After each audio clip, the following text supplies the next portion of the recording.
Right.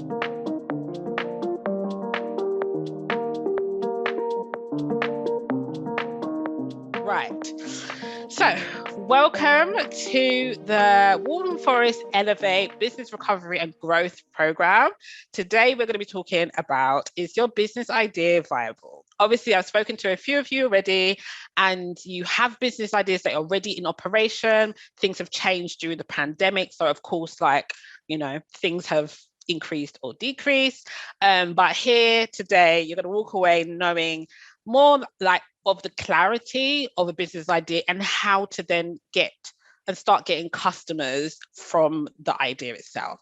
So ahead of this session, I just want you to keep your questions going. Obviously, I can't see you really, you can see me. So anything in the chat box, I'll be monitoring it. If you've got any questions, just because there's not a Q&A section, just write questions, maybe in capital letters, and then your question, just so if you're talking ahead of within each other, I'm able to kind of capture the question and answer the question either in the moment or maybe towards the end. But because we've got quite a small group, if you've got a question, I might just bring you on to speak about it, just so it's easy to elaborate on the question and we can just kind of have a bit of a conversation, because I enjoy talking and and teaching in that way, and you get more out of it. So you've given me your business ideas, so I've got them here. So I'm going to try and tailor the content specifically to your ideas now that I've got an idea of them, to make it a lot more useful and valuable within this workshop. So yeah, I think that's it. So you've all introduced yourselves. I'll introduce myself. So I'm Ashley Freighter. And as part of the Elevate program, Hustle Hills is a social enterprise that supports underrepresented entrepreneurs to start, grow, and improve their business through events, workshops, and programs. So I come in under Hustle Hills as part of the workshop facilitator. But that's not always, the only thing I do. I'm actually a life and business coach. So I have an online coaching service that supports new entrepreneurs start and grow their business while managing their mental and emotional health. Like, mindset is my thing, and it's so important. So Sandra, I completely understand when it comes to the creative side and really being able to express yourself and communicate, because really, to me, it is literally the difference between having an amazing life and an okay one. Like, the mindset, knowing your emotional health is so crucial in general, especially as an entrepreneur, but just in general. So also, I have other expertise. I have business development. I have a degree in business. I have tons of experience in event planning and execution. So I have a background in corporate event planning and management, over 8 years worth of a background. So it's kind of the thing. And mindset and personal development is literally my niche. So that's kind of a little bit about me. I hope that makes me qualified to be able to help you to learn a little bit more about this topic specifically. Okay, so about Elevate. Just so if you're not sure as to kind of what the actual program is, Elevate is Waltham Forest free advice, guidance and practical business support for small businesses, sole traders, freelancers, social enterprises and charities within Waltham Forest. This session will help you to create a simple and effective action plan for your next month, supporting you to grow your business. I think this is an amazing program, because there's just so many businesses like yourself that really require more support, more access to knowledge and, guidance and support, etc. So I think it's such a good way, especially within the borough, to really grow all of the community together. So I'm glad that you're here and that you're joined and that I'm able to be a part of your growth too. So just to let you know, this session is recorded. You got the message when you came in, but if you, not that you're on screen, but if you don't want to be recorded, like your face or anything like that, just don't turn your camera on as it's not on anyway. So I want to hear, are you guys here? Are you ready? Are you ready to get into this? Give me some love. in the chat box. Just give me a yes, ready, let's go.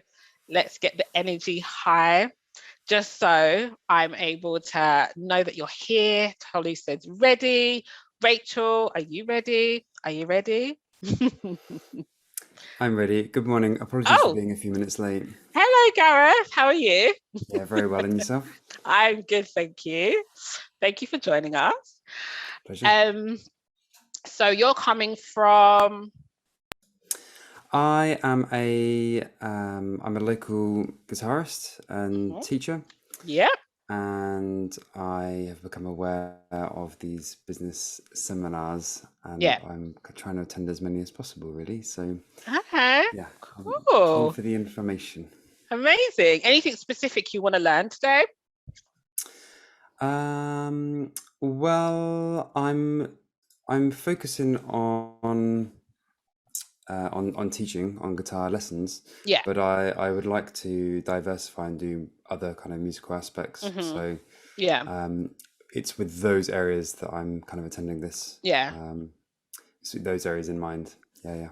Okay, perfect. Amazing. So that's a good let everybody. Gareth is here and he's a guitarist, and he's looking to expand his business. So this is really good for networking. So pop down your details just so people can see, put your Instagrams and stuff like that, just so you start to network and kind of grow, especially locally, from everyone. So I'm just going to mute you. And everyone's ready. Rachel's ready. Gareth, I know you're ready. Tolu, you're ready. Let's go. Okay. So, session introduction. So you think of a business idea, but will it make you money? And this is a big thing because we all have a lot of ideas, but we're not sure if they're actually profitable or not. So will people want to buy your products or services? Knowing how to launch a business that addresses a need and makes money is something that you need to get right.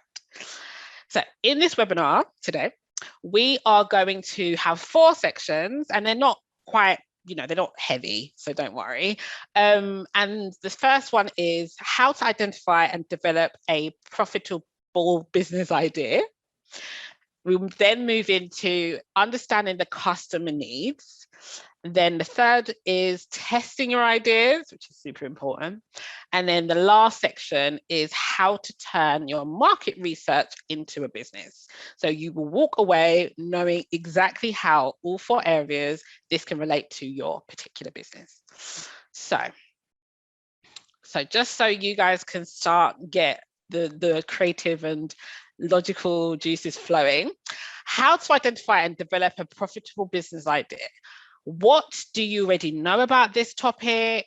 How important do you think it is to be able to identify a profitable idea? Let me know in the chat box, kind of your thoughts, like why do you think it's important to do so?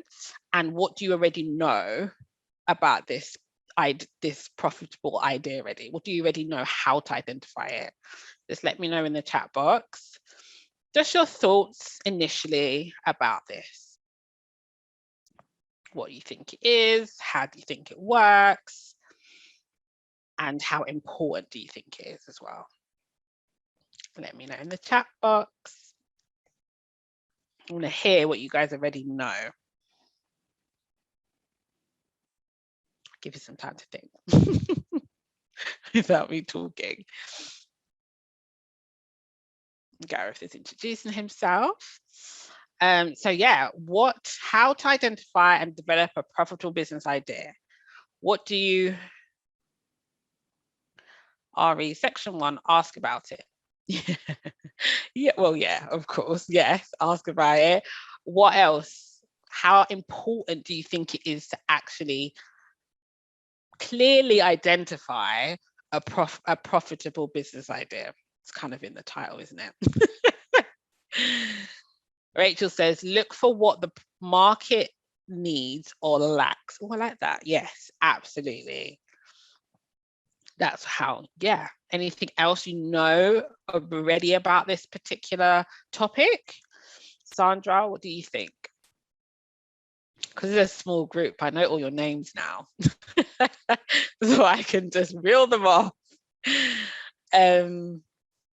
Yeah, what do you think? What you're passionate about as well.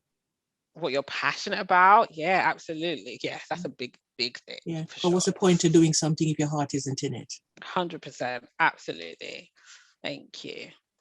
Yeah. So how to come up with business ideas. So you guys have literally got it right. It's all about the passion. It's all about understanding kind of what's potentially missing within the market already. So, sorry. So yeah, basically, it says before you narrow down your business ideas, you have to look at how to create one. Isn't that makes sense, right? So here are 4 areas that you can start brainstorming. So I kind of boiled it down to 4 main areas. Your strengths, other people's feedback is always quite a good one that maybe a lot of people don't take as quite an important step. Your competitive research and your market gap, which is kind of what Rachel said about what's currently not there. So when we talk about the strengths, it's more about what you're good at. So if you was to like literally put a piece of paper, cut it in 4 and be like, okay, the first box is your strengths. What would you put down as your skills? You know, are you really good? For example, Sarah just sounds like she's a really good people person. So you're really good at speaking to people, being able to, you know, get them to open up a little bit. So your communication skills are really good. Or maybe, of course, Gareth, your strength is playing the guitar, knowing a guitar, having the experience of playing the guitar over years, I'm assuming, a period of time that you've enjoyed it as well, right? So those are your skills, your strengths, what you're good at. And sometimes you could be good at a lot of things, which sometimes can be a little bit overwhelming. So then you could have a look at, well, what are other people's feedback? And it's like, what do others say that you're good at? Because that's a really good way of you maybe being not as conscious as the things that you are. Because a lot of people will say, oh, you're really good at, I don't know, organizing. And you just think, this is just the way I am. Like, you don't think of it as a real strength or skill. But other people see the value in the skills that maybe you don't see. So that's also a really good place to be like, especially if you're going to be, most of you have a service by the sounds of it. So it's more based on literally your skills. But if you did have a product, for anyone that's watching on the replay, if you do have a product, then it's also about, okay, when it comes to what other people say you're good at, maybe you're good at crafting, maybe you're good at knitting specifically, and then you create or crochet and you create a product that you're going to therefore sell potentially. But obviously that's something you just think, oh yeah, I'll do that, you know, when I'm watching Netflix, but you don't think about it as something as a business idea. So that's also a really good way of starting to gather some evidence that in your environment around you that give you clues as like, okay, how can I develop this a little bit more potentially? Or maybe this could be completely the actual thing. It could be the actual idea. And then competitive research is just, you know, I find it's a fine line because you can have a look at what's out there, but you have to be, what I've learned is that you have to have specific questions that you're going to someone within your field, what they're already doing, and answering those questions. Otherwise, you can cross into just comparing yourself. And it can feel very discouraging when you look at other people, then like, you know, they've built this business or it's grown or whatever. And you think about where you are right now. I will always say, go into competitive research, see what they're doing, but have questions ahead of time. So, you know, you're looking at it from a very objective point of view and almost from a consumer's point of view.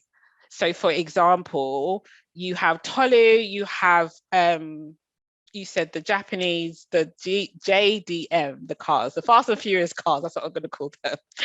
So there must be someone that's already in your industry that's doing that already for you to know it's viable to a degree that people are interested in maybe like the content creation around that particular niche, right? So when you therefore go, whoever that particular leading competitor is, have a look at like the content that they're sharing and then have a look at how they are, maybe the community that they're building, and look at the strengths, almost like a SWOT analysis, where you look at the strengths of that competitor, the weaknesses, the things that they're not doing too well from a consumer's perspective.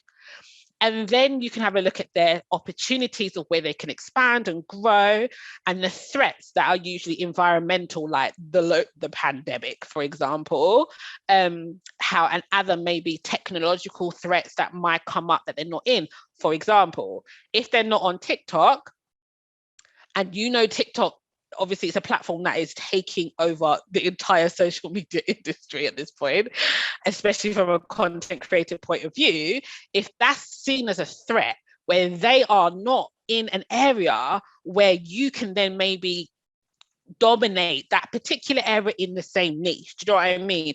And then you create your competitive advantage because they have stuck to just being on Instagram and on Twitter, and they haven't even touched TikTok. But they've got a customer base, so you know the demand is there, the attention's there, the interest is there. But you decide, like, no, I'm going to go TikTok because that's a threat that I've seen from a consumer's perspective that they're not doing. So that's why competitive research is so good, but when it's very constructive and not from a place of, well, this is not what I'm doing, and kind of using it to beat yourself up and to create the big gap of what you're not doing and where they are, where you're not, kind of thing. So I would also be constructive with maybe 3 questions that you want to answer based on looking at your competitor. And then you have the market gap. And that is how I see that. It's when you have a problem yourself. So Sandra, you knew that there wasn't a space for adults being creative. There just wasn't. There's a lot of kids, there's a lot of for young people, etc., but there wasn't a space for adults. So you saw a market gap of a service that you wish really was there, and you can see the need for it, but you want to create that product or service to now exist within that market and fill that gap. So that's basically, Sandra, what you have done well, despite the fact that it takes sometimes time for people to adopt to it. And there's just different stages of, they call it something, I can't remember the name of it. I'll give you a resource afterwards. But it's basically, there's different kind of like, there's a process and a journey, and you have like early adopters, you have people that are like, once everybody's jumped on it, then they're interested, and you have the really late comers that are like, it's almost like only because of so much fear of missing out that they decide they want to get into it. But I think, Sandra, what you're having, you have to capture, and you have probably captured the early adopters, the ones that are like, I'm going to try it without having the social proof of it working. And those are the people that you do get. But now that there's a need in the market, because environmentally there was a threat when you're competitive research, there's a threat that came in, i.e. the pandemic, and now there's a huge need. So the demand is really there. It's just about you learning to position yourself as the real solution for most people in the way that they're looking. But you have found your market gap with your particular service. So yeah, let me know if that kind of makes sense to you, of different ways to brainstorm different kind of like business ideas that are potentially something that are a solution for your people. So let me know in the chat if that makes sense to you. And I think, Rachel, you're not, this is probably quite a good exercise for you to like maybe keep or pivot what you were doing before, or maybe just expanding it a little bit using these kind of strategies to try and kind of see. So yeah, let me know in the chat, or if you want to come in and speak, let me know, has anything come up for you? Does that make sense? Just so I know we're on the same page. Let me know. Let me have a look. So yes, so Sandra, let me know. Does that make sense to you? Yes, definitely. Amazing, cool. Okie dokie. So here, let's talk about the questions. Developing your ideas further. Once you've brainstormed your ideas, it's time to filter out the good ideas from the great ideas. Okay, so these are kind of the questions I thought would be really helpful for you to start to think about if you do your brainstorm, kind of got like a list of ideas, all different types, which is good to do, and then you can like narrow them down. So here are the questions I thought. Does it solve a problem? So have you identified clearly, like, okay, like Sandra, sorry, I'm going to use yours as top of mind as an example, that you like, okay, it clearly solves a problem for people that are under stress now, for people that have had a lot of time indoors and by themselves, and they now want a place they go out, but not out, but in a way where they are able to be more creative, meet other people in a different setting. Does it solve a problem, right? And then you have, will people pay for it? Now, this is a big thing because we can have the best idea, but if it's marketed to the wrong person, then it doesn't even matter what the idea is because they will never pay for it. So it's really important to know, like, okay, again, what's your price point? Will that allow people to pay for it? But one, are people wanting and used to paying for this particular solution, right? So if it is, for Rachel, rent service from maternity wear, obviously before the pandemic, you said that, people were paying for it. But now, what does that model look like? If it is it a problem still to be solved? Or is it just a different way of packaging the offer, right? Because sometimes you don't need to change the entire idea. You just may need to tweak it to match the current circumstance. Because obviously, as humans, we've gone through a lot over the last 2 years and still going through things. So, for example, with the rent your maternity wear, I don't think that it's not a problem to solve, because I think maternity wear is expensive.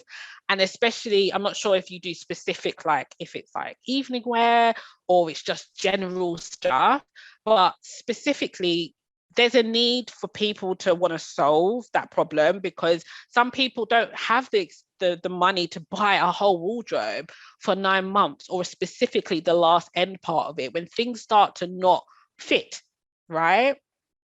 We do, yes.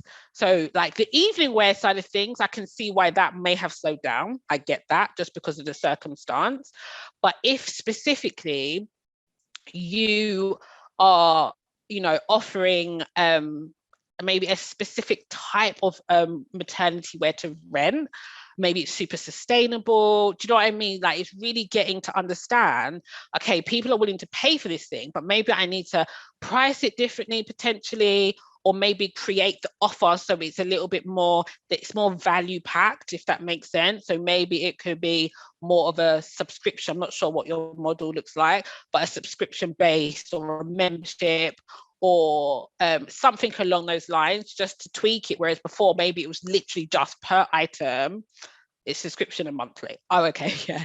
So then maybe part of the subscription, there might be another bit of value that people kind of need to motivate them to want to pay, if it is a paying thing, or maybe it's just the circumstance, tweaking the offer and how you talk about it is probably what it is. Do you know what I mean? So this is how you kind of like start to pan out from an idea that you have, or current business model that you have that maybe is not quite working at the moment, and how you can slightly ask questions to tweak and see what else there is. Then it's like, typo, is there a sizable market for this already? So if you've sold already within your market, it shows that, okay, there are people that are there that see, that are not, because you have the early ones that are people like your low hanging fruit. So if you launch in the business, a lot of the times people you know, right? And they will come in. And then you can have like the next level of people that you actually have, they don't know who you are from before, but they've genuinely just been interested in your service. And then they come in and they buy. And then therefore, it shows that, okay, there's a bit of a demand outside my general, human environment, the immediate environment that you have. And then you think, okay, is there more and more people like that? Is there a sizable market already? And this is where the competitive research comes in, because if your competitors that are doing really well in the same industry that you're doing, you already know there's a good market for it because they are dominating it. You just will become a competitor with them. But if it's a really small, if you don't have anyone in that market, it's not an issue, but it just requires a lot more. There's a lot more resistance because anything that's new, people struggle to understand. Most people say no to the things that they don't know, right? And it's not saying that, you know, it's like Elon Musk coming in with an electric car. Who in the last 10 years was talking about electric cars? Everybody said no to it. It's not something they wanted. But it took a long time for him to educate the market to understand why this thing is so valuable. And now everybody else has taken hold of it. And now there's a sizable market that he has created himself, you know? So it's either kind of like going from either there's already a lot of people in this or there's no one. But either way, creating your own demand or taking demand from your competitor, one of the two. So you need to know if your market has that demand there and it's big enough. And then are you passionate enough about this? And I feel like that was what Sandra had said in the beginning about being passionate about an idea. You have to be passionate enough for it to stick and make it be long-term rather than a short fix. So really being honest with yourself to be like, okay, how passionate am I about this really, you know? And there's a book called Start With Why. And that is a really good book about, I can't remember who it's by. I will put it in the note. I'll have a look at it. But it's all about understanding why you start things, because people buy your why and not your what. So what you're selling, yourself, your service, a product. People don't buy that. They buy why you started it, your story and your passion behind it. So getting really, and then every time you're making an offer, every time you're putting something out there, you are talking more from the place of why it's so valuable and why the results are going to change whatever it is that they need changing and why basically they need to buy it, you know? So really getting clear on how passionate you are about it, because a business is something you want to have for a long time, you know, and you want it to be scalable, you want it to have growth, all of those things, but you have to have passion to ride out the challenges and the lows in business. You have to have it to keep you going, because if you're in it for the money, I mean, the business is not going to last very long because you'll just run out of steam and you run out of the desire to do it. So hopefully these questions are quite, take a screenshot. Hopefully these questions will help you to kind of really identify and pan out a little bit more of your idea or your current idea and how maybe you can start tweaking it a little bit. Okay, so I told you there's not a lot. We're in section 2. So for section 1, let's do a quick sum up. So I spoke about, or we looked at how to brainstorm your ideas, the 4 different strategies, your strengths, what other people say, the competitive research, and what the gap is in the market.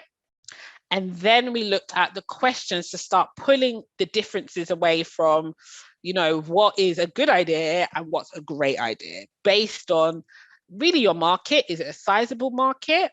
Is it a market that will pay for the service? Is there a demand for this solution? You know, do you have the passion for it? So that was kind of just to sum up quickly what the first section was. So yeah, let me know your takeaways from the first section. You can unmute yourself if you have a takeaway to share. That would be good. So Rachel, let me hear your thoughts. How does that help? I did use yours as an example. Rachel, are you there? Oh, Gareth, you're there. Yeah, sorry. Oh, Rachel, you're there. Yeah. No, it's I think it's yeah. I think the part that probably resonates with me most is the passion. Yeah. because like, well, I can run it, and it's not. I'm not sure where I'm not really sure where my true passion lies, because I do other things too. Yeah. Okay. What else do you do? Like, as in like a side hustle type of thing, or is it like a day job? No, I've got a day job. So this is my side hustle. Yeah. What was your initial need? Because it would be interesting to know, because it's quite unique. What was your initial need so to it's do because it? I've got, when I was pregnant with my first child, I found like you said, maternity wear just really expensive, and I went to quite a few weddings, and I had to like, buy stuff that I've only used once ever. Yeah. And like, what do I do with that after that? So together with a friend, we thought there was a gap in the market, and that's why we started what we started. Yeah. But I'm just trying. I mean, we obviously, there's a lot of other things in it, and we are just at a point now where which I thought I'll come along to the chat to see whether it's worth taking the next step of growing it more. But like you said, whether is it truly my passion, or and there are no competitors in the market. I mean, there is, but none of them focus on just. They're all really small, so it's very hard to tell. Like you said, like what you said, you can't tell if there's no one that's doing really well in it. Yeah, so, I mean, it's always a good indication if there is someone that's like a willpower player in the market that's doing really, really well. What I have learned with the renting side of things, I do think it's going to be something that's going to come a lot quick, like more, especially now, like sustainability, recycling, reuse, pre-loved, all of that is definitely coming in more and more. Like you see all the big brands, ASOS, H&M, Zara, they all got like a reusing, recycle, sustainable side to it. There are lots of like rent the runway, lots of rental schemes, but not targeted to maternity, although a lot of these now have built in maternity. So no, so basically but it's useful. I guess the thing that resonates with me is really the passion. Like, how far do I want to go with it? Yeah, no, 100%. It's interesting because do you watch Dragon's Den? This is so off topic. Did you watch it a few weeks ago with that lady so the girl? with the kids wear? Yeah, so I know her. So I knew her. I did. I knew her from when she started the business. So we collaborated initially when we started. So I know her when she just launched the business. Yeah, and I rent from her. I'm like one of her first 10 customers or something. Oh, amazing. So, Charlotte. I love that. So if it is still passionate to you, and now that, sorry, this is so off topic, but this is really helpful for anybody else as well. Like if you have people that are within your industry that are not exactly the same, but share the same audience as you, then a collaboration is a really good way to grow awareness, because it's an awareness piece, which is what we're going to, but that's the part that is the for you is going to be the most important part at this point, because you need as many eyes as on your idea and your business as possible. And even if you was to partner with her or collaborate or do some kind of like offer or something where her customers, because they've already had babies, but they're going to know people to a degree, because it's the same idea but just at a different stage of a mum. Right? Do you know what I mean? It's just the earlier stage. So it makes sense, even if you do like a collab or something where you are able to link the two, because your market is the same. They're just earlier. Do you know what I mean? That's the thing. So that's so interesting that you know her. I love that. Small world. And that's brand awareness. I watched it on Dragon's Den, and you already like, imagine that, like it's interesting. I texted her and said congratulations. Oh, amazing. Okay, thank you, Rachel. That's been helpful. So hopefully that's super helpful for others too. Okay, so understanding your customer needs, section 2. Let me know in the chat, or come on and have a chat with me, because clearly I like that. How important, just as we were talking with Rachel, how important is it to really understand your customer needs? Like, what relevance do you think this has to your business? Let us know in the chat or come on. Or how important is it to do? Let me know. I want to know your thoughts about this. This is going to be a very chatty workshop, if you haven't grasped that already. I'd like to add. We have Gareth, we have Sandra. Gareth, go first. Sorry, Gareth. Or... No, after you, Sandra. Okay. I think it's important, but I would actually also add another piece to that as well, especially when you're in the service sector.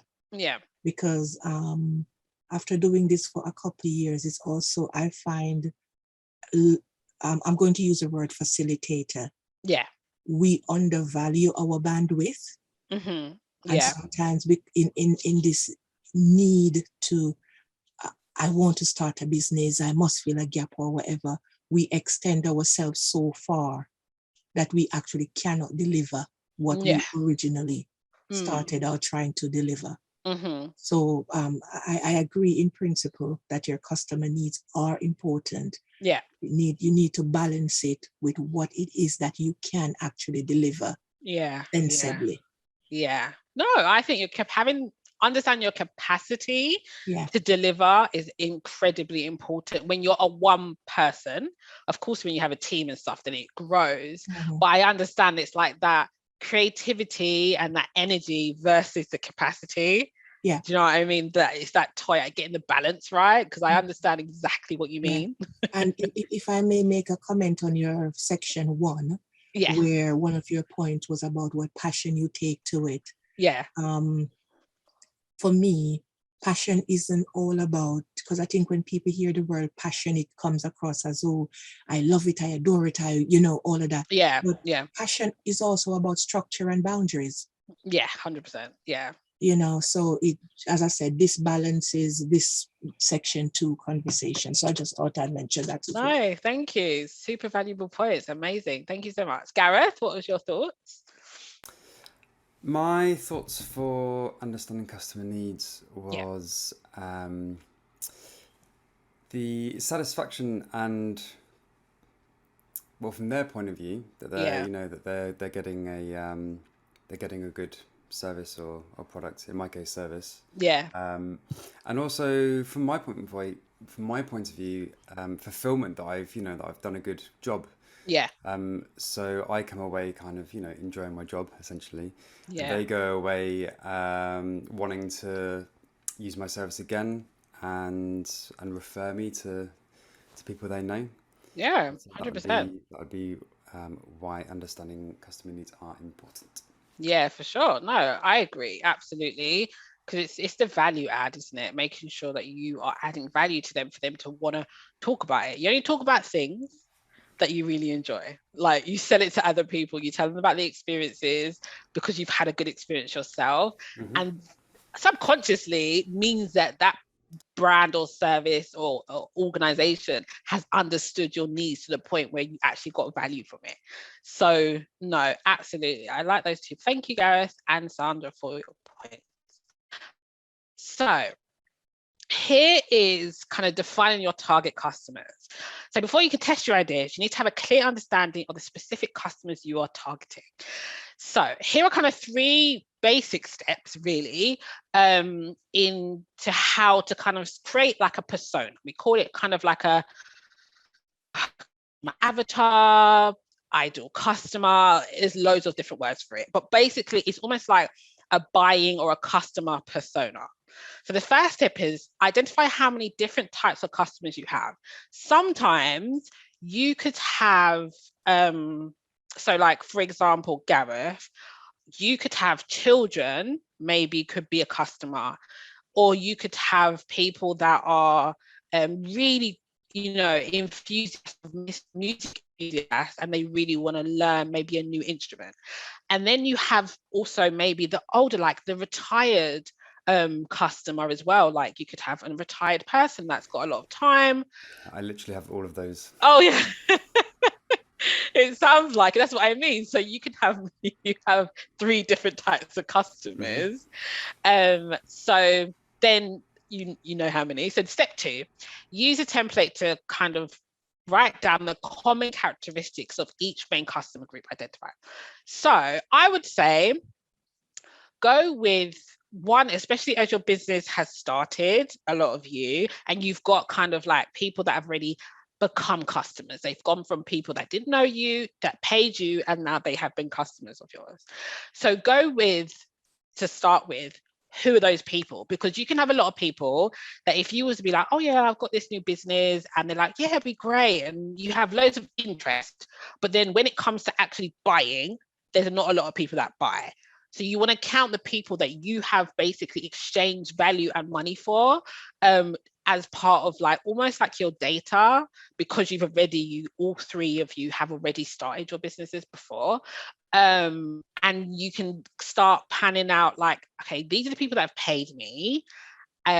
These are the particular demographics of them, their age, their gender, their location if it's specific and it's required, different areas of them, like their goals, what it is that they specifically want to achieve, and maybe what motivates them to want to achieve that goal. The behaviors, maybe with Gareth, maybe it's more, if it's more local, then they are not really an online buyer. Maybe they are more like, oh, I went to a music store that sells musical instruments, and then there was a poster there, and they preferred to be like, I'll rather inquire that way rather than having a Facebook ad, or maybe they want to have Facebook ads, and then not so much in person. So you kind of starting to understand the behavior of each group, because it helps you to then really define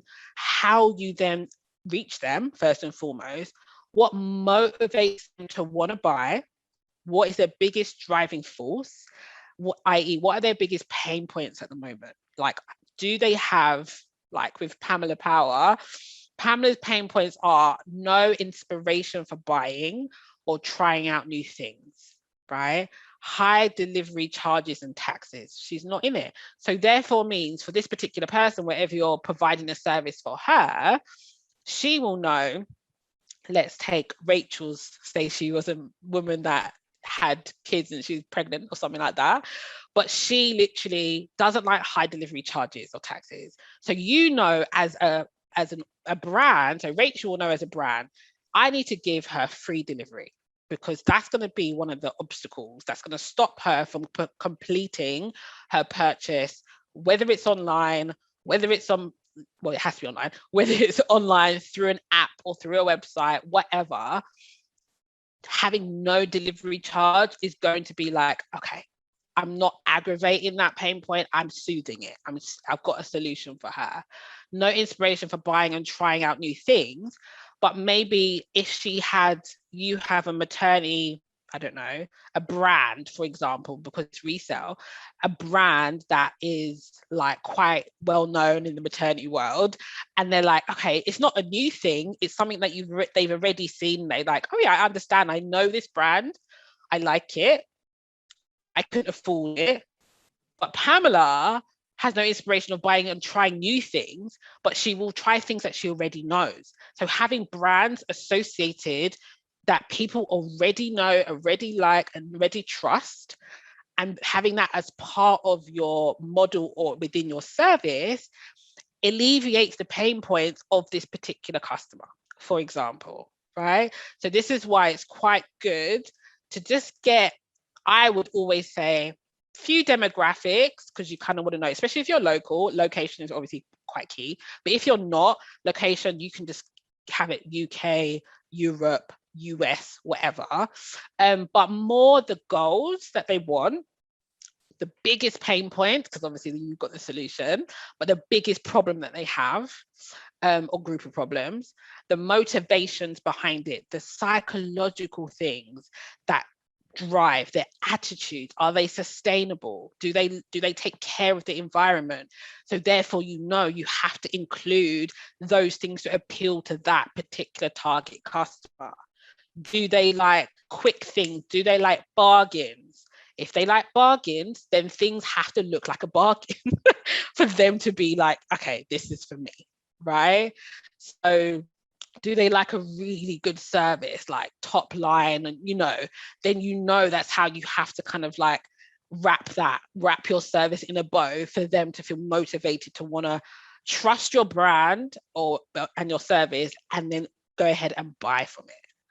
So once you kind of have your three groups, I would say just do 2, 1 if you can, just to start with, so don't overwhelm yourself. But if you do know, like Gareth, you've got 3, go with the ones that you know have paid you. And then if there's 2 groups that have paid you, just define those 2 people, because obviously how you market to them are going to be so different. So you then, no worries, Gareth. Then you can come in and market in the way that they want. Okay, so, and just give them a name, because this has got Pamela Power. It's just easy, because then when you are marketing yourself, whether it's in person, whether it's online, doesn't matter. When you're marketing yourself, if you give them a persona, so for example, this is Pamela Power, but maybe it could be Sandy Shell, and you like, okay, this is the person I know that I have described. When you market, you think of that person. You don't think of a million people, you think of one person, because everybody, the best marketers are the marketers that it feels like you're directly just talking to them personally. And that's why it's quite important to really narrow down to be like, okay, this is who it is. I've given her or him a name, or they a name.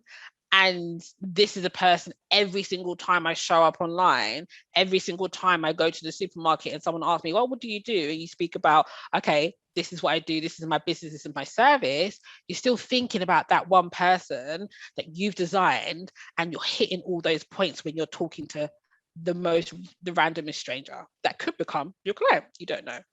So that's always a really good tip when it comes to marketing your business online specifically, but as well in person too.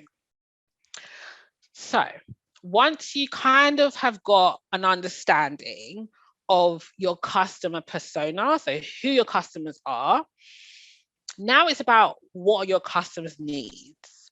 So just to describe to you the differences, there are physical needs and there are psychological needs. They're motivators, right? And this causes a customer to buy a particular product or service. So you have the physical needs, which are the usual obvious ones, and they're easy to identify. They are direct and measurable with a tangible solution. For example, hunger. When you think about hunger, you think about eating. So every supermarket, of course, or McDonald's. That's a physical need that they are hitting immediately. Cold, pain, hot, thirst. Thirst, you think of water. So you may pick up a bottle of Evian.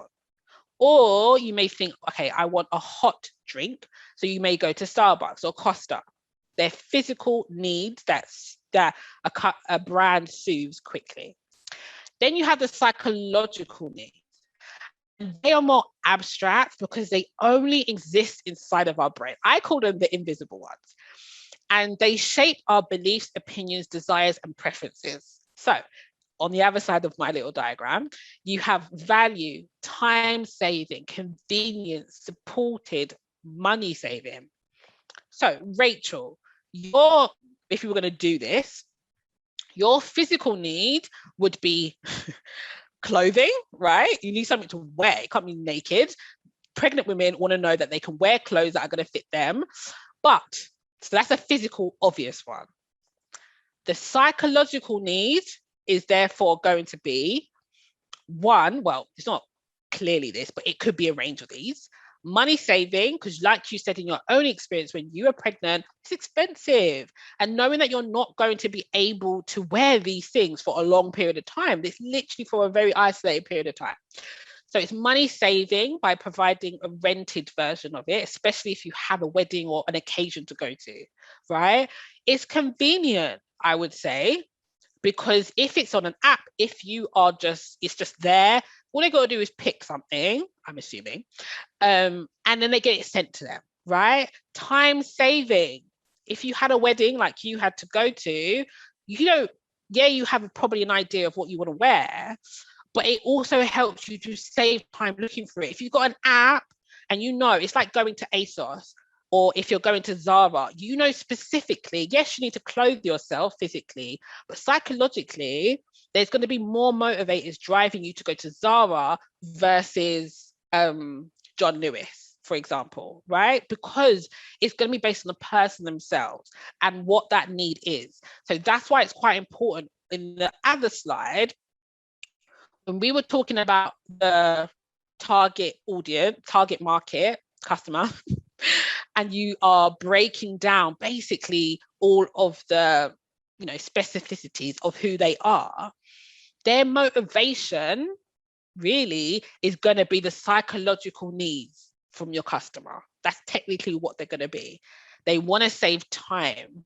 They want to save money. They don't want anything too expensive. They don't want to spend on shipping, save money, right?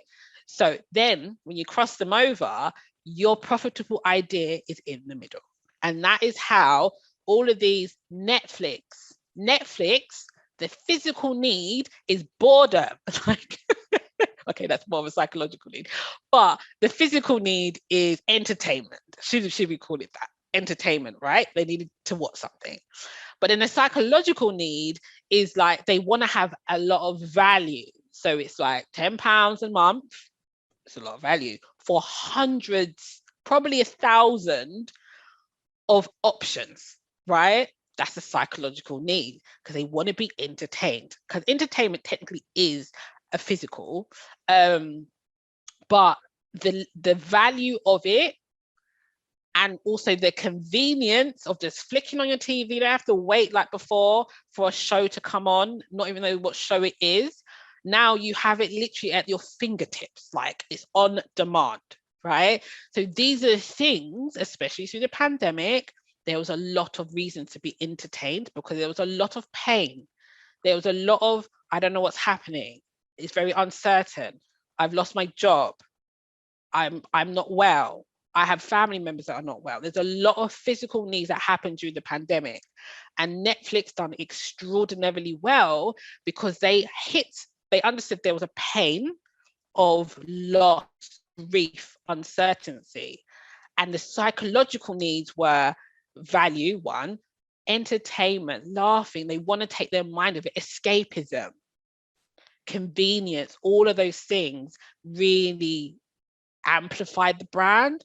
And if you ever took out shares in Netflix before the COVID, you would be laughing right now, you know? So this is a really, I'm kind of spending quite a bit of time on this because it's so important and to start exploring what those is. And of course, you can only really start doing that when you start talking to people. And that's why it's really important to actually kind of like break down. And if you have customers, having those type of conversations, you know? So, we have the third. We have a little activity. I forgot about this. We have an activity here. So I've got numbers 1, 2, 3, and 4. And all you got to do basically is in the chat box, just tell me what 1, 2, 3, and 4, what physical or psychological needs do you feel that these examples are demonstrating and why? So the first one, just so you can understand, the first one is, then this is ASOS, by the way, and it says there's 22% off almost everything. So therefore it's like a discount, right? So tell me what you think. Is it a physical need or is it a psychological need?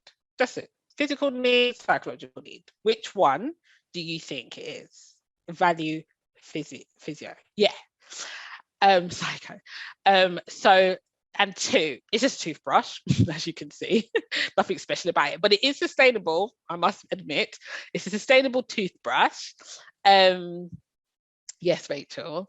Let me know in number 2. So number 3 is TaskRabbit. I'm not sure if you've heard of it before, but it's basically an app where if you've got little odd jobs around the house, people are out there selling their service. So clean bathroom and kitchen. Is that a physical need or is it a psychological need? Cleaning getting someone to clean the bathroom or the kitchen. And then number 4 is just water, right? Is that a physical need or is it a psychological need? So if it is, so 1, 2, 3, and 4, Rachel's already got. Number 1 is psycho. Number 2 is psycho. Interesting, Tolu. Why would you say it's psycho for number 2, Tolu?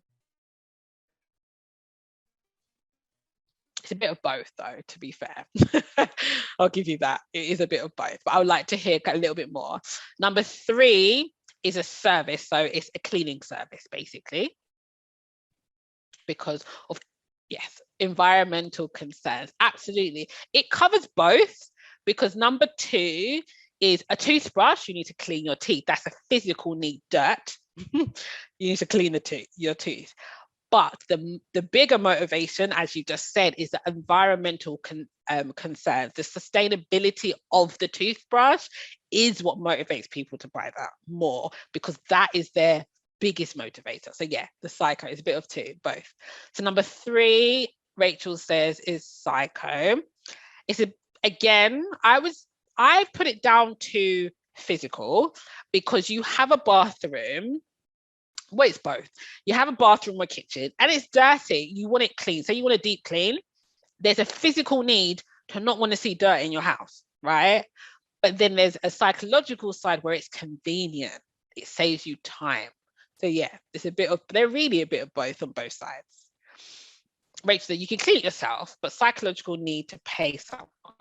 You absolutely 100%. And number 4 is just water. I meant as in pay, as in, so you don't do it yourself. Yeah, You can pay, because TaskRabbit, isn't it? Yeah, it is, yeah. Yeah.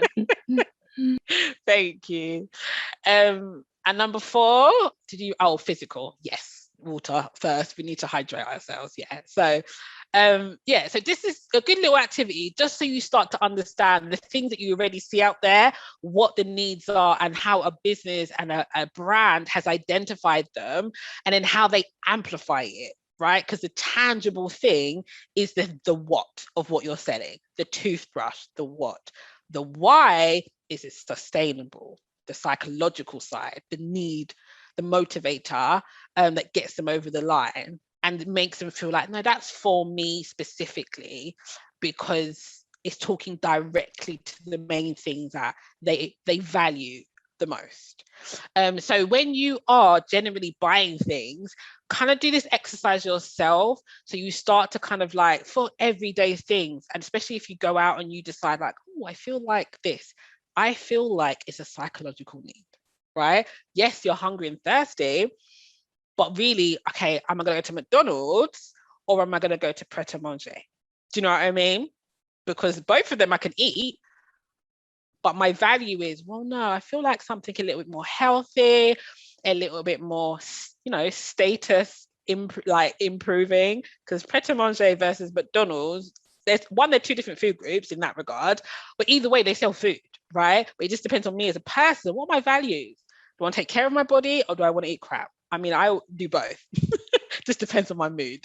But you know what I mean? So just try the exercise on your day-to-day and see how you start to kind of like pick out physical versus psychological. Okie dokie. Can I add something can you go back to that picture, please, if you don't? Yeah, sure. To add, there we go. Mm-hmm. All 4 of them are both for me, but I just wanted to add that this site in particular, it doesn't appeal to me. It's not for me as a customer. Yeah. But I find this site and quite a few like it, their core marketing strategy is FOMO, because that's a target audience at their audience. Yeah. It's a demographic that has a fear of missing out on anything.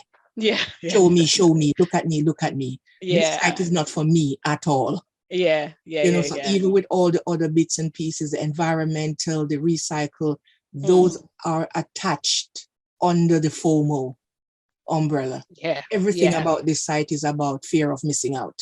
Yeah. The 22%, it's time limited, I must get into it. Yeah. My friend might be using an eco toothbrush, or this person's getting their bathroom clean. It's all of it is just about fear of missing out. 100%. I applaud them for it. Don't get me wrong, because it's nice to have a plan and stick with it. Yeah. Absolutely. Do you know what I mean? And it's a mixture also of just like the a marketing, a sales tactic too. You know what I mean? Like, especially like the discounting, things like that. It just creates urgency. Yeah, that's what I said. I mean, you don't have to like them, because I mean, you mentioned McDonald's a couple of times. Yeah. I'm not a fan of McDonald's. I don't support McDonald's. Yeah. But I know their back end, and they operate on like a 35-year plan strategy. Who Yeah. does that? Yeah. And it works for them. Yeah. Yeah. But that 100%. has to be admired. Yeah. 100%. Yeah, there's more to it than what's, of course, what's on the surface or what we see. So yeah, no, I agree, absolutely. Thank you so much for sharing your opinion. I like that. I'm enjoying this workshop, everyone. I hope you are too. Okay, so we kind of, like, just to sum up before we move on to the third section, we spoke about, what did we speak about?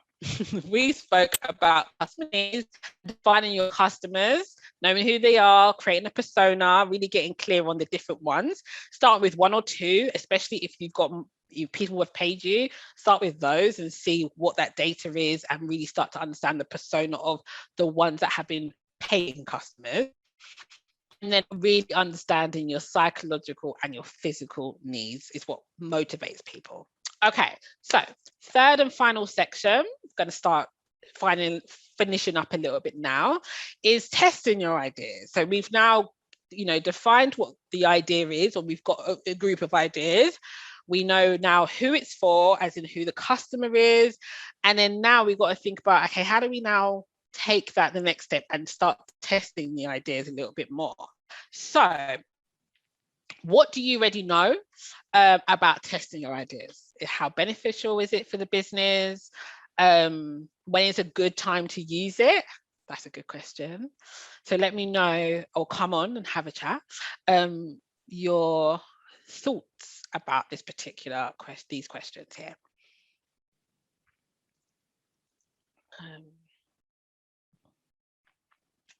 Testing your ideas. When is a good time to do that?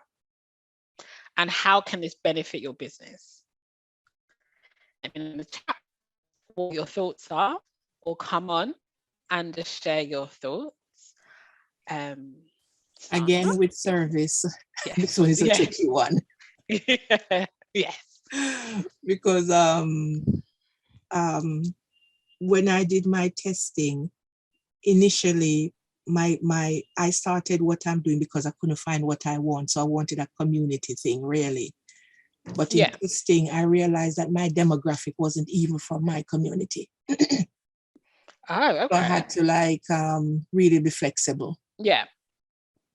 About what it is that I'm offering, and probably try to find a balance. Like, if I wanted, did I want to stick to my principle of being a community offering? So like every 5 paying customer, I offer like a discounted code to somebody in my, so that sort of balancing conversation, rather than going out and think, oh, my demographic is here when they're like 20 miles away from where I'm offering the service. Yeah, definitely. But maybe sometimes when it comes to testing your ideas, it's maybe testing different mediums of it, if that makes sense. Like, as much as a physical in-person is your main idea, maybe to be able to capture the same people, but maybe for them the time they have to come physically out. But if you was to do an online version of it, even if it was on Zoom, that might be more convenient for them potentially, but still getting the same value of the community. So much layered stuff, because ultimately you always have to think, will the bills get paid? Do I have a 9 to 5 to fall back on? If this doesn't pan out, or all those other good stuff.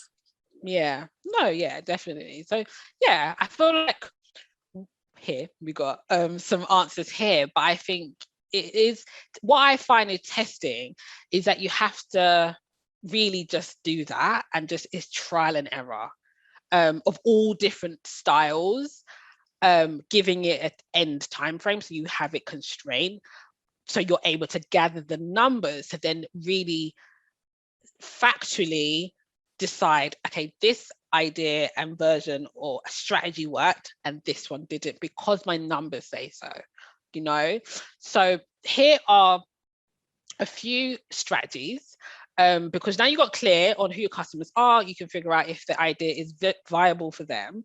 Conducting market research is a crucial step to gather information from your target market. So here are 4 strategies that I think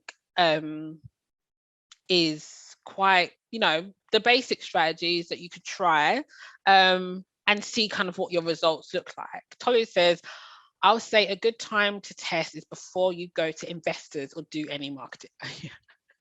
Yes, I would say before you go to investors, absolutely, because they're going to want the data. So this is really helpful, because if you go to investor and you say that you've done a focus group of your specific target market, your personas that you've got, and you've asked a question, so you understand their physical needs and you understand their psychological needs and their real the demand for the solution, what's that to look like.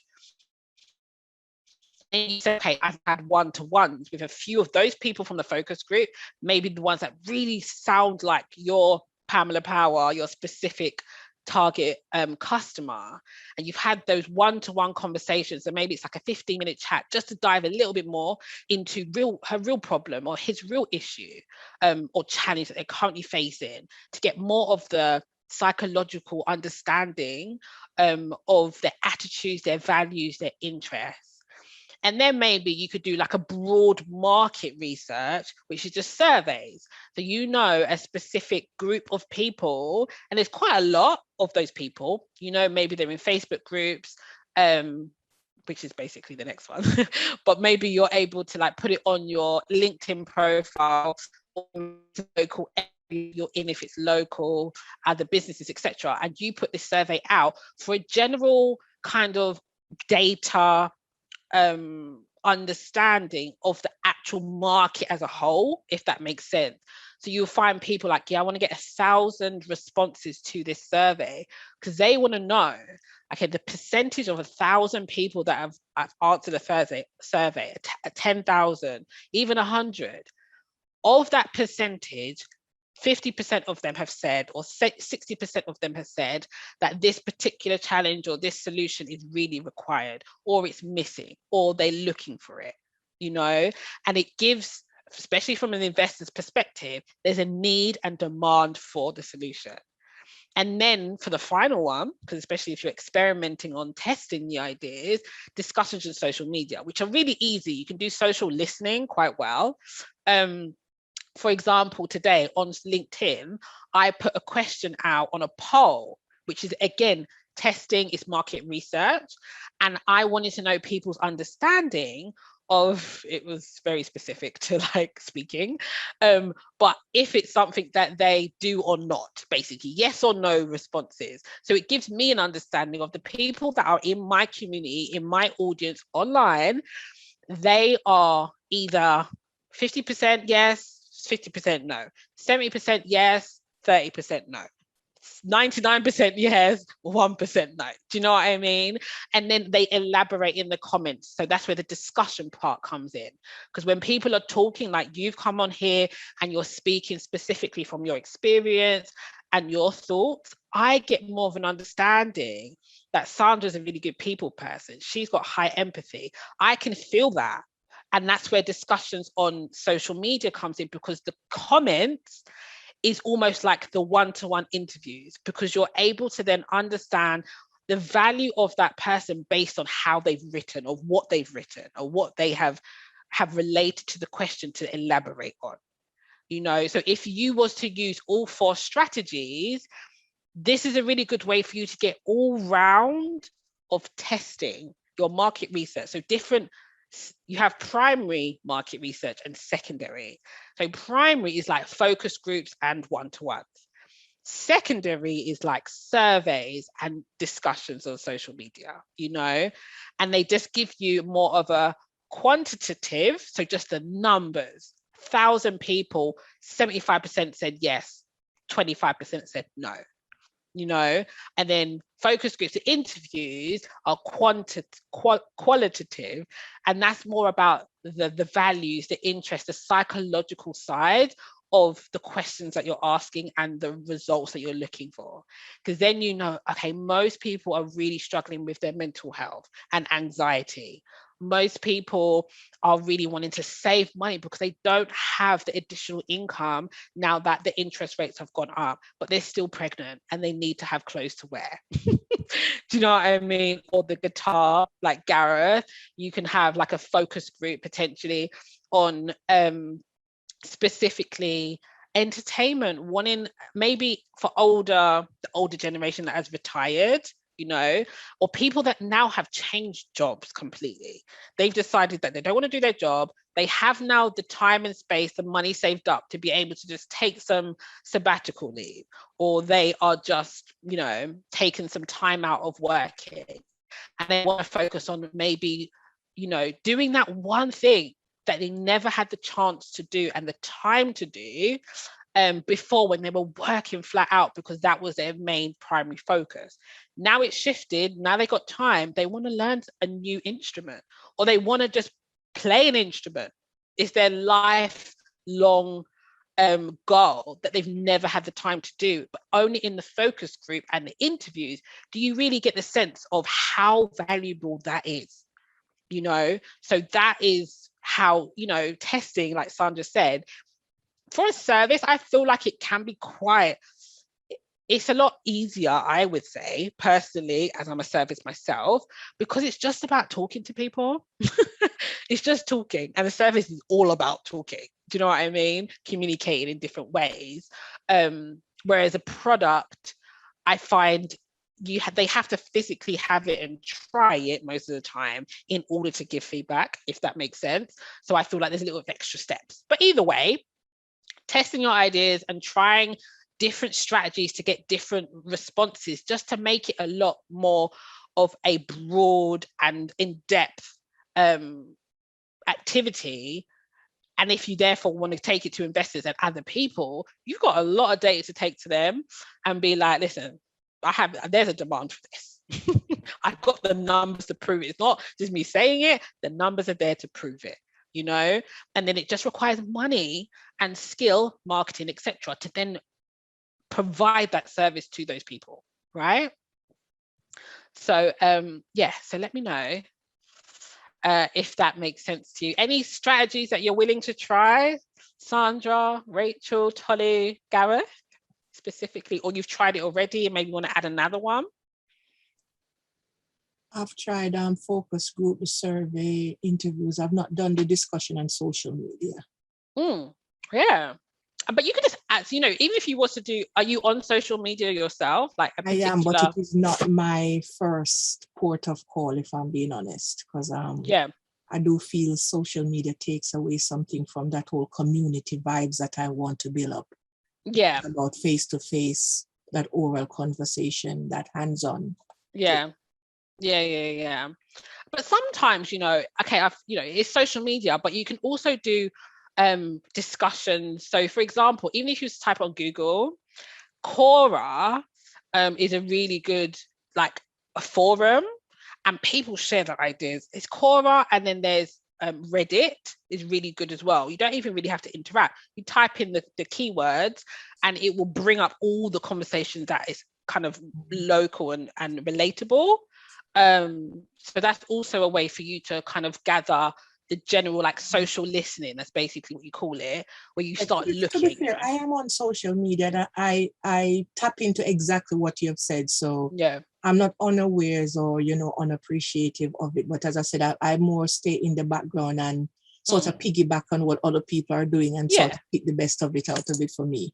Yeah. No, for sure. Just what came to mind for you as well is because you sound very savvy, so I feel like you've done this already, but collaborating with another brand or another business or I only do collaboration. I don't do anything on my own. Oh, okay. I only do collaboration. This one person, I am a tree, and that doesn't work in today's day and age. Yeah. No matter how small it is, you have to collaborate with somebody on something. Yeah. No, amazing. No, yeah. Well, that's great. So you're doing, see what I mean? You're savvy. I knew you had this already. I've been down that road before. It's because it's a nightmare. Yeah.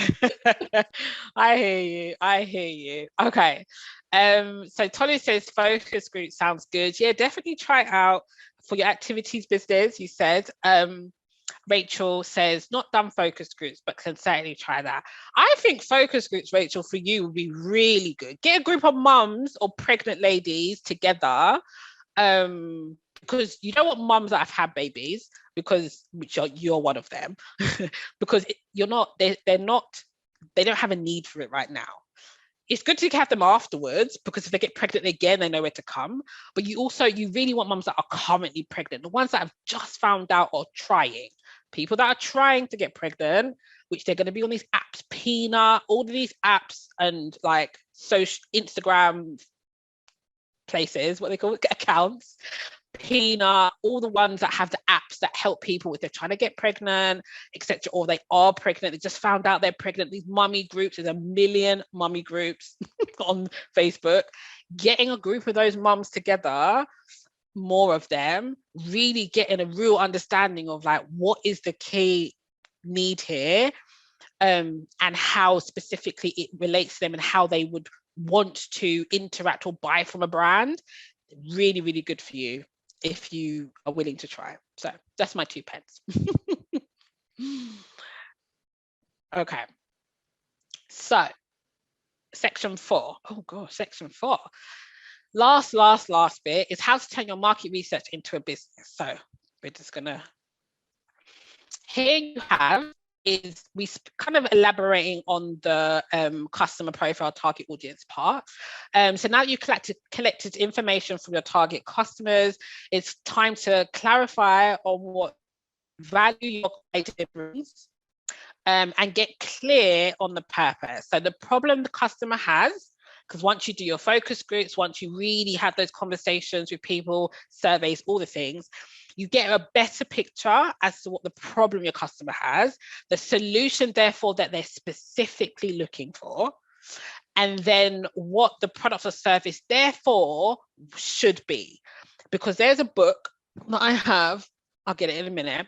It's called This is Marketing. It's by Seth Godin. And what he says is that you don't build your product first. You find your people specifically that you want to help. And then you, with all the questions and market research, you really diving in and having those conversations, providing them with value, see what they get attracted to. And you then provide the service that they say that they want, because then it's a no-brainer as to therefore them saying yes when you bring it out. And a lot of the time we do the other way around. We've got this we have this idea like we do, and we're like, this would be really good because your own experience, etc. But then we have to go and find people, which is the hard part. And then we have to then tweak naturally to be like, I'm not sure if it's going to be for them, whatever. But when you get really clear on your customer, specifically who it is, they're literally their persona, you then know, especially if you're flexible with your offer, you can have your idea first, but get clear as to the actual solution you're going to provide. Once you've taken these steps, will position you as the go-to person for that particular solution that they're looking for.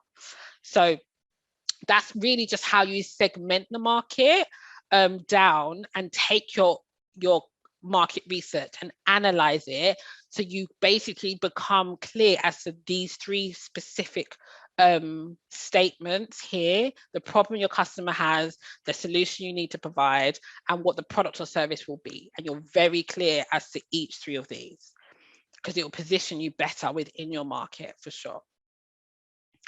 And then once you know, you kind of start bringing together your unique selling proposition, your USP.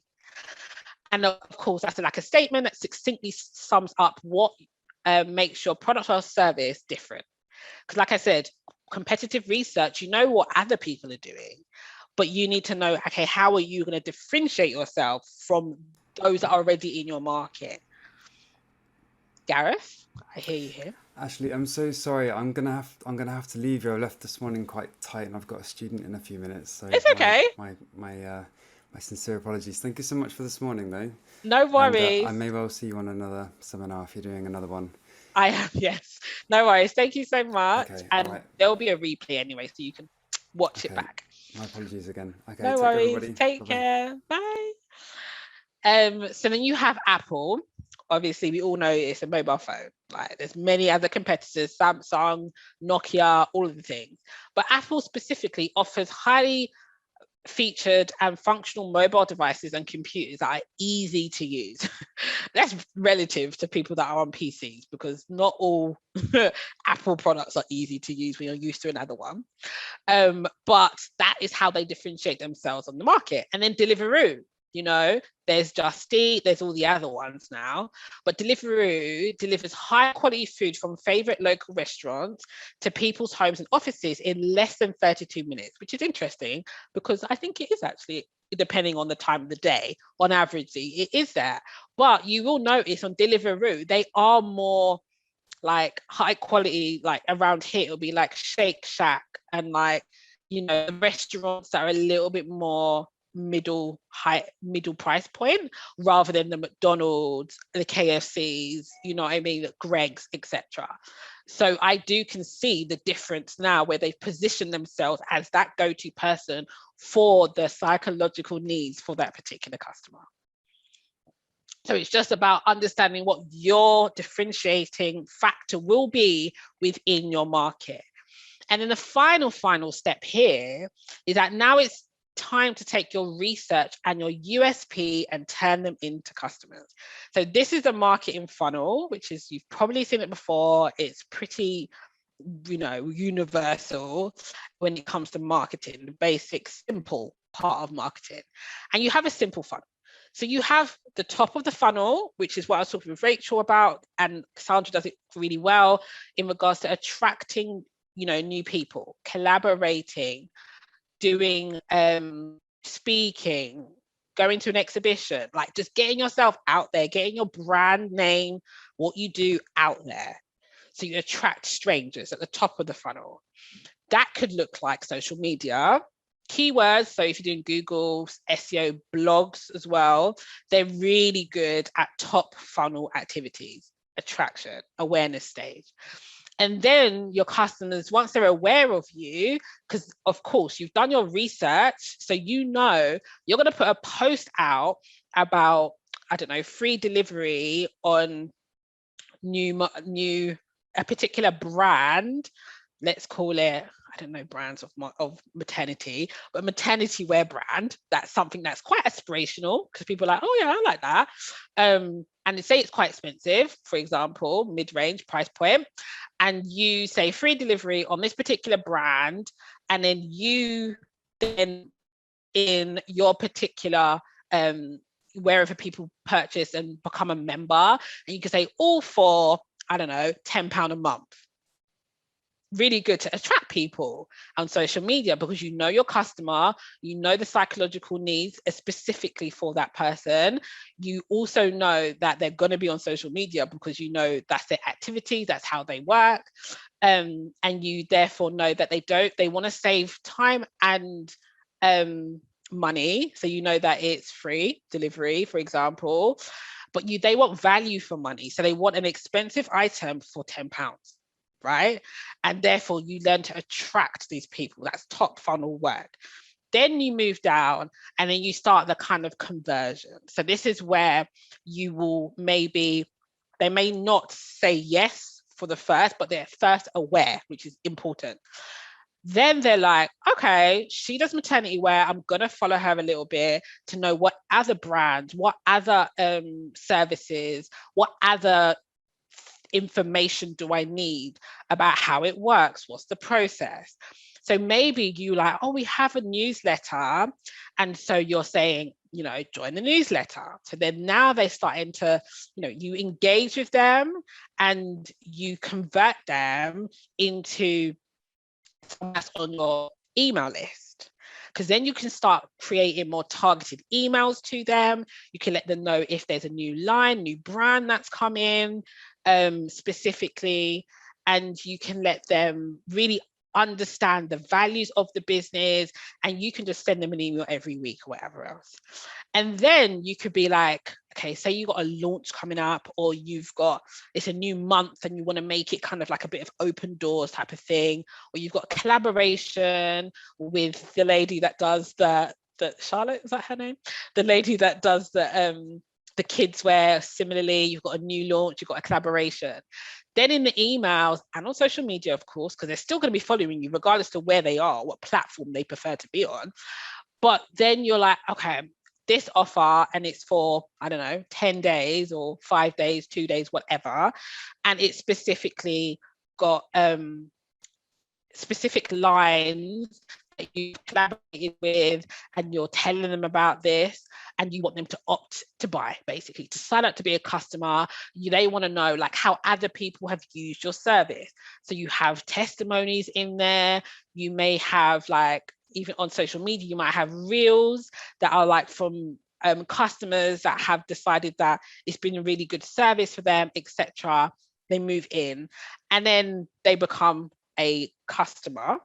They sign up, and then the final part, of course, is then they become a customer, and then you kind of keep them, retain them. So that's really, in long terms, basically how you take your market research and the people you're attracting, the strangers, because you're very clear now on who they are and the particular solution they're looking for, which is obviously what you do, your business, your service. And it's just a matter of communicating in the way that they want they want to be communicated with, communicate in a way they want to be spoken to. And you start to just naturally nudge them down your funnel to then become a customer at the very end. And that's really how you go from an idea through to a customer at the very end. And that is literally it. So let me know. Come on, Rachel, Sandra, Tolu, you're back in, or Tolu, just write to me. But let me know how was that for you? Does that make sense to you? Is there any unanswered questions that you have? Is there any big takeaways that you've got from today's class or workshop? Let me know. Unmute yourself. Sandra, Rachel, let me know if that's been pretty helpful to you. Like anything specific that anything today has helped answer any questions that you had specifically. No, thanks. It was really useful.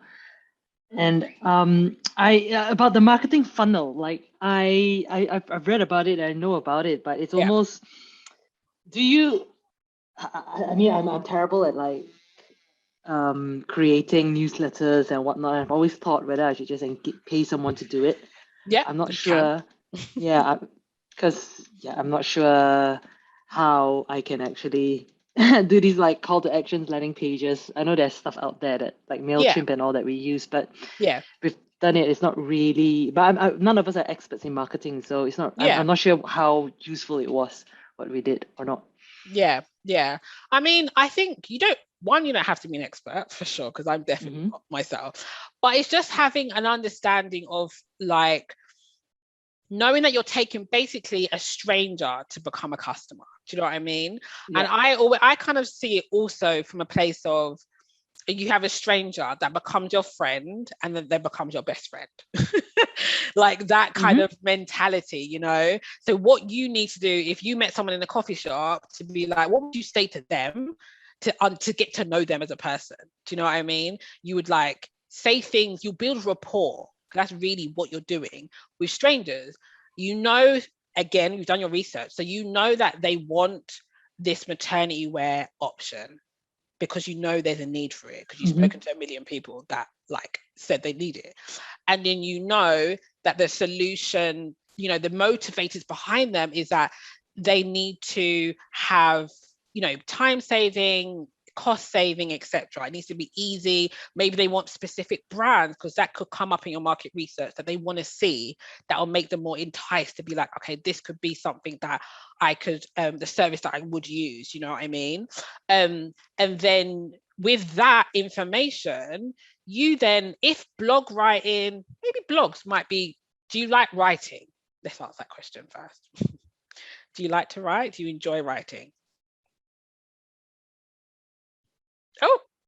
Oh, she's back. She's gone. Hi, sorry, I got cut off for some. It's all right. Did you hear my question? No, I didn't. Oh, Sorry.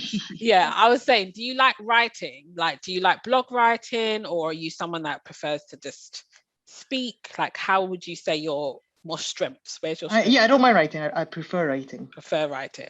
So is blog writing something you would be interested in doing? Is that something that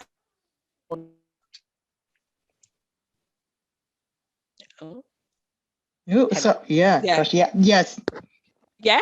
So writing a blog, is that something that appeals to you, do you think? Yeah. So like, for example, that could be an option for you. So if you was to, because sometimes social media, being on Instagram, being on Twitter, all of those things, it may not be for you. Do you know what I mean? It may not be for you at all. But if you enjoy like the blog side of things, then that's a really good, like Google is amazing. The amount of people that search things on Google first, and knowing that as long as you've got your keywords in there that they're looking for, which you'll get from your market research, you know, speak about low cost options for maternity wear, or sustainable options for maternity wear, because those are the type of things that people will be searching for on Google. Do you know what I mean? And then you have a blog that basically gives value and be like, okay, these are the reasons why low cost or sustainable options are really good, how it saves the planet, because this is what they care about. If they're looking for sustainable, they care about the carbon footprint, they care about the quality, the dye, all of those things. So you talk about all of that stuff, you know? And then at the very bottom, you then have a link that's like, here is, if you're interested, or, you know, want to get, we've got an offer, whatever the kind of call to action is, you then, because you can kind of do the attract and convert kind of in one blog, in all honesty, you can.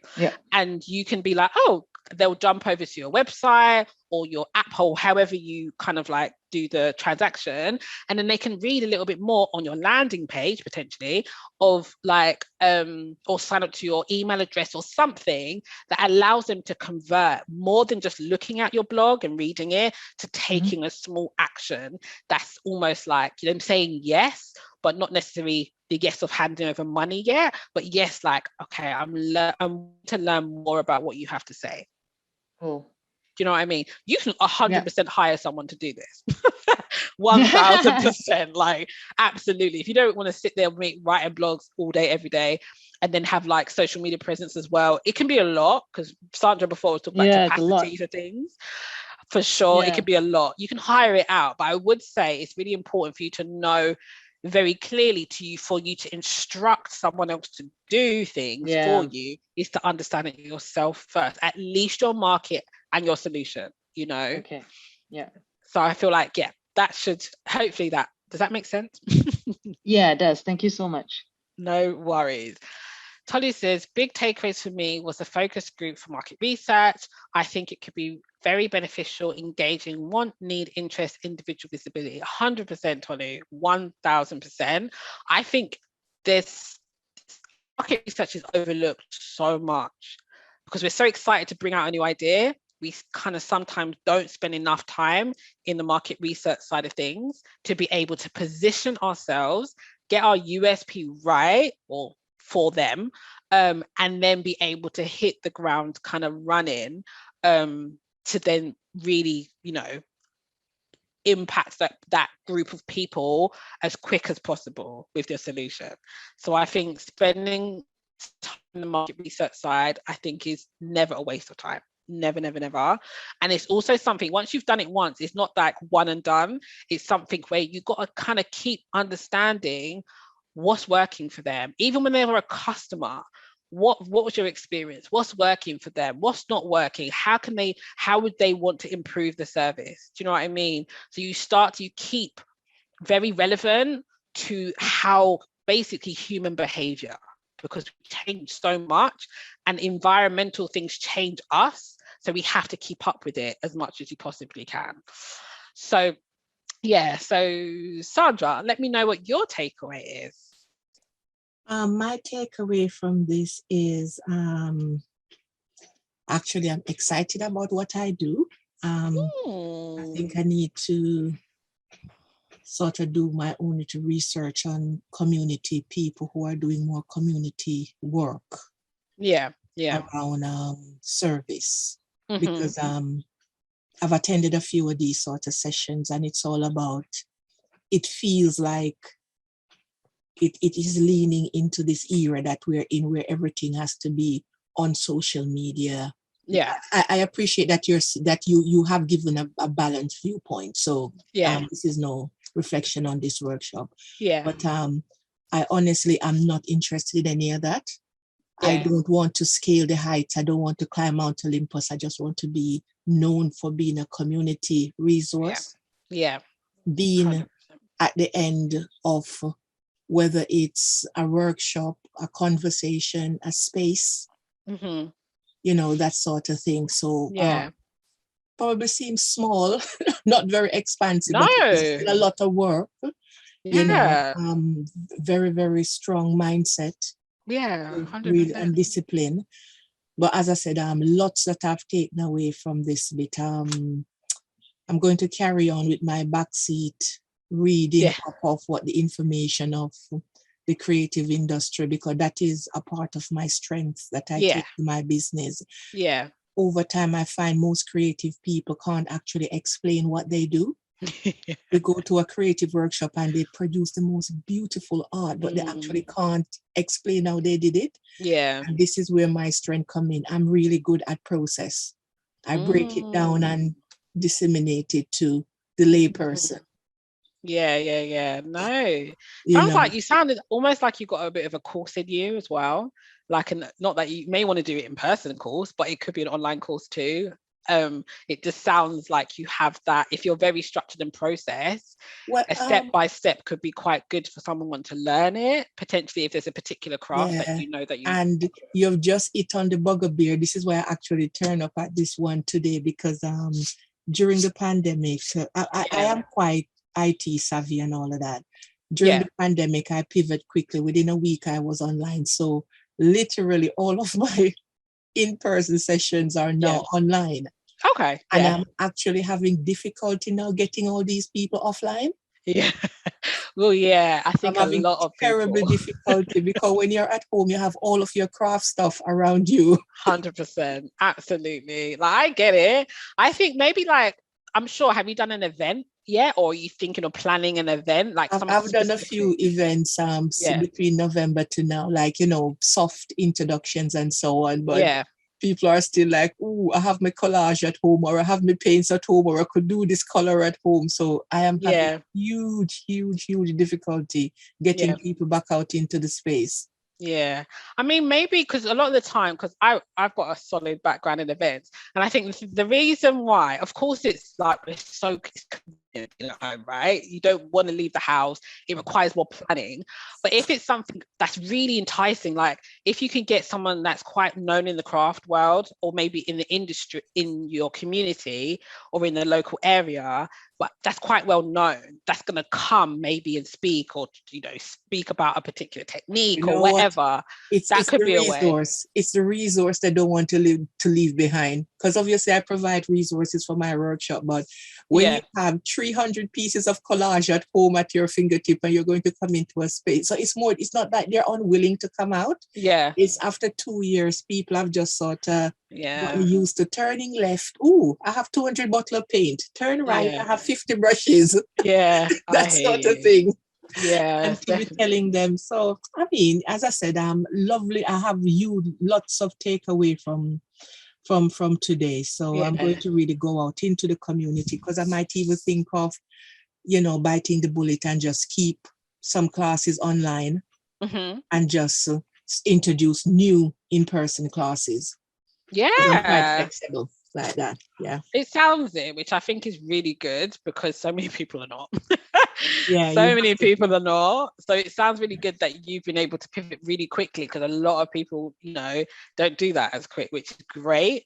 So I think you'll be fine. I think you're very savvy, like you said, and you're willing to try, which I think. Well, I mean, that's the thing. I think the main thing now is, especially like for Rachel and Tolu, I don't know what age Tolu is.